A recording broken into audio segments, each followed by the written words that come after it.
జీవితాలని మార్చే సమయం. మన మధ్య అయ్యగారు ఉన్నారు, బన్నీ సుదర్శన్ గారు. అయ్యగారు కడప నుంచి వచ్చారు. ఎక్కడి నుంచి వచ్చారు చెప్పండి అమ్మా, ఎక్కడి నుంచి వచ్చారు? కడప అంటే కొంచెం స్ట్రాంగ్ ఉండాలి. ఎక్కడి నుంచి వచ్చారు? కడప దేనికి ఫేమస్? బాంబులకి ఫేమస్. దేనికి ఫేమస్ చెప్పండి? బాంబులకి కత్తులకి ఫేమస్. అయితే అయ్యగారు ఇప్పుడు బాంబులు కత్తులు వేయడానికి సిద్ధంగా ఉన్నారు. ఎంతమంది నమ్ముతున్నారు?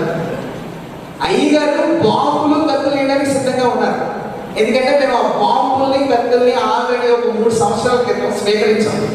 ఎక్కడంటే చెంగల్రావుపేట బాప్టిస్ట్ చర్చిలోని మేము అక్కడికి యూత్ రిట్రీట్కి వెళ్ళినప్పుడు అయ్యగారు పెద్ద పెద్ద బాంబులు వేసారు, పెద్ద పెద్ద కత్తులు సోలాలు వేసేసారు అనమాట. చాలా లోపలికి దిగిపోయాయి. మన పండబారిపోయిన హృదయాలన్నీ కూడా బద్దలైపోయాయి. ఆ రోజు నేను నమ్ముతున్నాను, ప్రతి ఆత్మ సంబంధమైన బాంబు మీ హృదయాల్లో పేరుగాక. ఆమె చెప్పండి, గట్టి చెప్పండి. ప్రతి ఆత్మ సంబంధమైన ఖడ్గము మీ హృదయం లోపలికి వెళ్ళిపోవును గాక.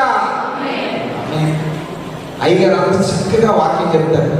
అయ్యగారు మినిస్ట్రీ వచ్చేసి హెవెన్లీ జాయ్ మినిస్ట్రీ కడప పైనపల్లిలో ఆయన పరిచర్య చేస్తున్నారు.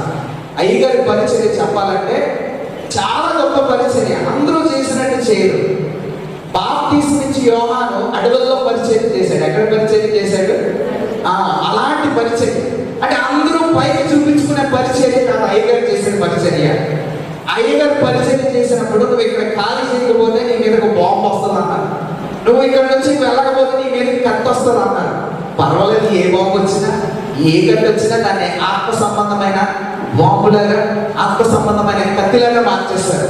అంత కత్తి లాంటి అయ్యగారు ఎవరు? మన బన్నీ సుదర్శన్ అయ్యగారు. ఎందుకంటే నేను ఎంత ఎగ్జాగరేషన్తో చెప్తున్నాను. ఆ రోజు నేను కూడా విన్నాను. నేను కూడా ఒక విషయం నా జీవితంలో మార్చుకోవాల్సింది ఆ రోజు నేను మార్చుకున్నాను. ఈ రోజు కూడా బండబారిపోయిన మీ హృదయాల మీద బాంబులు పడతాయి.